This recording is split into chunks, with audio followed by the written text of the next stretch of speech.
Hai sahabat sekolah, salam semangat luar biasa. Berjumpa lagi dengan saya Kak Dimas di channel sekolah, channel belajar online. Oke, hari ini kita masih di kelas 4.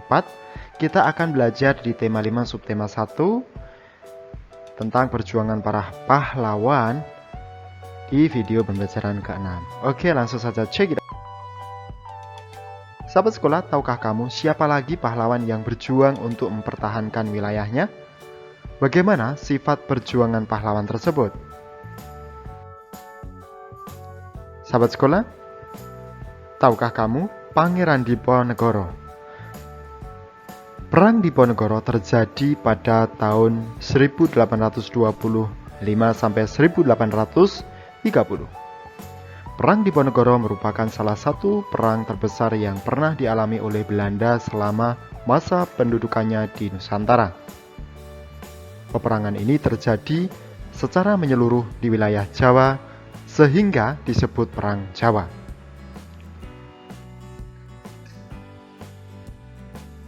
Berdasarkan informasi yang kamu peroleh, buatlah peta pikiran mengenai Pangeran Diponegoro.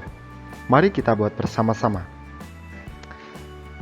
Nama tokoh Pangeran Diponegoro. Perilaku yang pantas ditiru? Ya, berani dan pantang menyerah.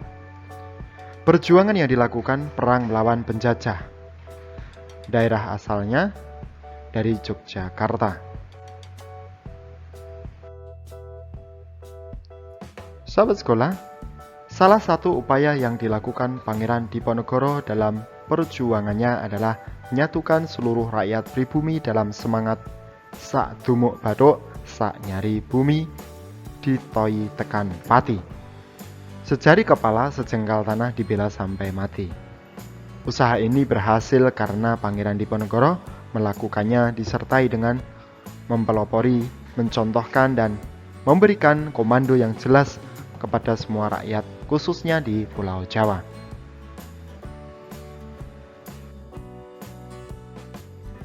Nah, apa yang dapat kamu teladani dari perjuangan Pangeran Diponegoro? Jelaskan jawabanmu. Jawabannya adalah sikap berani dan sikap pantang menyerah. Kemudian, apakah semangat Pangeran Diponegoro menyatukan rakyat yang berbeda-beda dapat diterapkan dalam kehidupan sehari-hari? Berikan contoh. Dalam kehidupan sehari-hari, semangat Pangeran Diponegoro dapat diterapkan. Misalnya, dalam memimpin warga yang berasal dari berbagai macam suku bangsa. Pertanyaan ketiga, apakah kamu pernah bekerja sama dengan teman yang berbeda-beda untuk mencapai tujuan? Tulis pengalaman bekerja sama yang pernah kamu lakukan. Jawabannya, pernah. Bekerja sama dengan teman-teman yang berbeda agama, suku, dan ras itu sangat menyenangkan. Karena kita bisa mencapai tujuan bersama.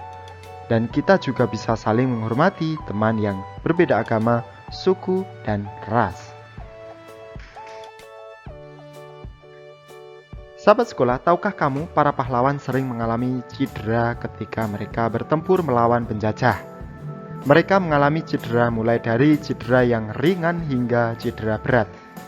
Pada bagian sebelumnya, kamu telah mengetahui cara mengatasi cedera, yaitu luka memar.